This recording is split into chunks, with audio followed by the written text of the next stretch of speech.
Sri Gopal Naidu, Chairman of the Board of Directors, said, in our creation of the Book Center Limited as a cooperative concern for carrying on what we consider ought to be done cooperatively, we may conceivably be anticipating in a type of business structures which will be adopted in the future in those cases where large-scale operation under central direction is naturally at an advantage.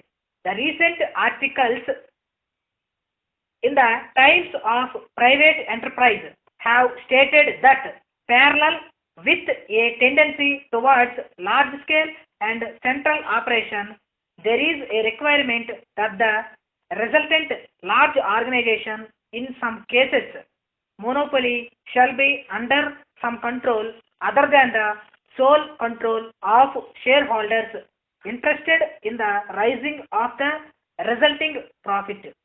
Certainly, a business structure which is politically acceptable and yet remains inherently practical is in certain cases desirable. It ought surely to be possible to combine the merits of individualism and private enterprise with the conditions which the times stipulated. It is all the more probable that a structure both acceptable and practical can be created, since the principle of fair return on capital with a fair recompense for risk and enterprise will probably be always politically acceptable, particularly if what is to be regarded as fair is capable of definition by reference to a disinterested party. In our structure, we have thus provided for determining what is a fair return for Book Center and Whalers.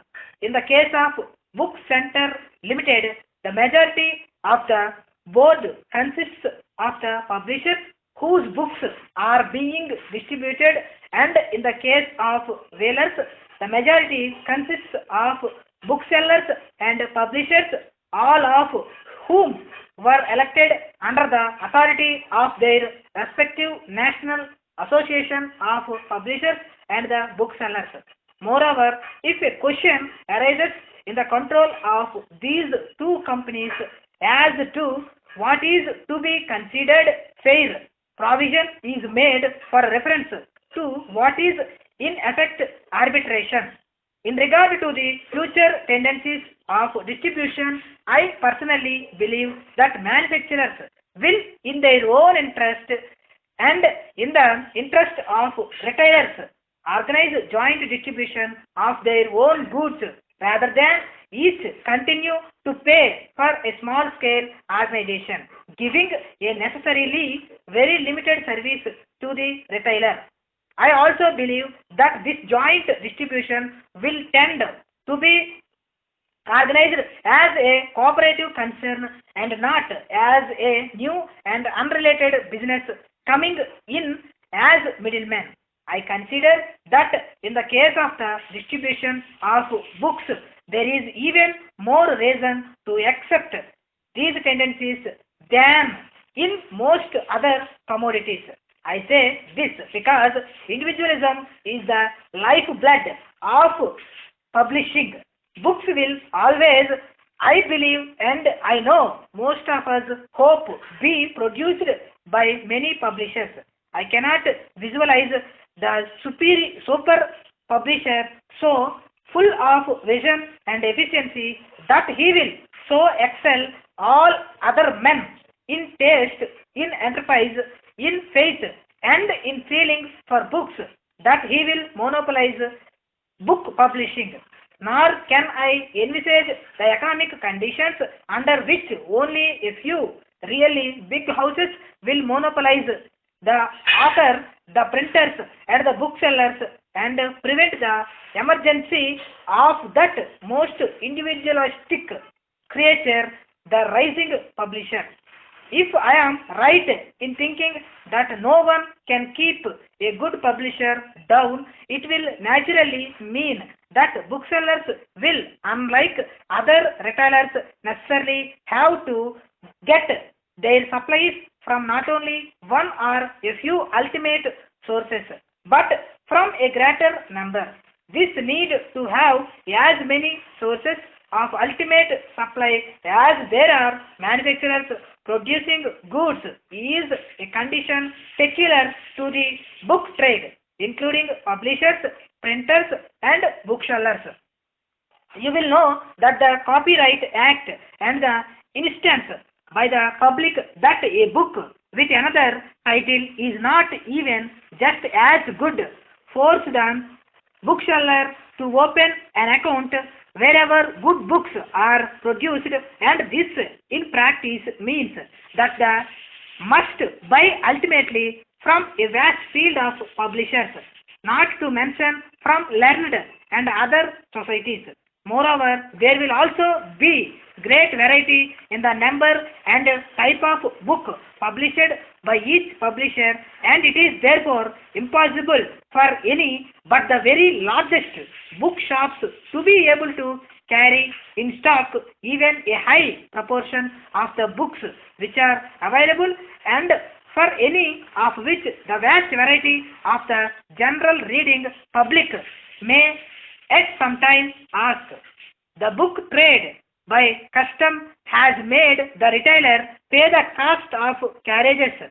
Now the prompt supply of a book not in stock is clearly desirable, but specially ordering and deliver is not possible from a great variety of suppliers without considerable cost, which falls on the bookseller. The bookseller must choose between either going to a central source of supply in order to combine his urgent requirements in one order and the books in one parcel, or sending many orders and paying for many parcels. This latter alternative course runs away with what little profit he earns in meeting his customers' wishes. The average book is not a highly priced unit of merchandise. Dear editor, on September 9th, the nation has celebrated the 76th birthday of our philosopher President Dr. Radhakrishnan. From professor to president was eventful pilgrimage. It is a fitting tribute to the teacher in Radhakrishnan and to the academic world that Teachers' Day should synchronize with his birthday. The first celebration last September was viewed as a festival of learning, and remarks were made that the government was supporting educational services by begging in the streets.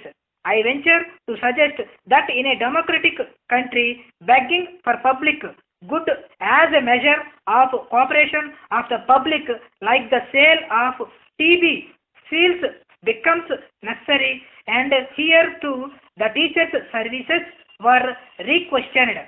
In my opinion, there is nothing derogatory about it, but when teachers are asked to sell flags and collect funds for their own cause, I wish to protest, because their position becomes undignified and even awkward, and it does not at all help raise their status.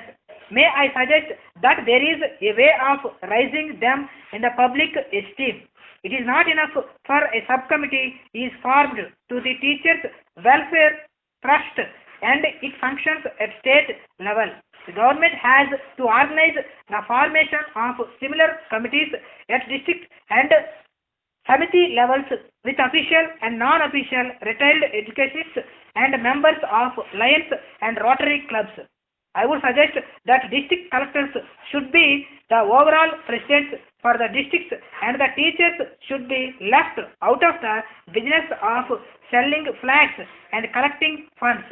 All other members of the committee should work in coordination in the cause of the teachers and to make the total collections handsome.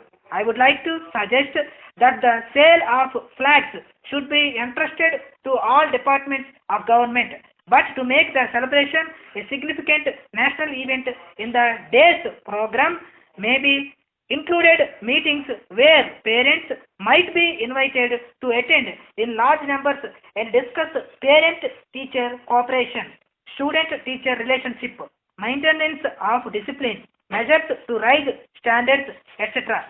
In my opinion, ministers, legislators, officials, and distinguished citizens must shed their stand offenses and participate in the program and help people understand education as a national community project.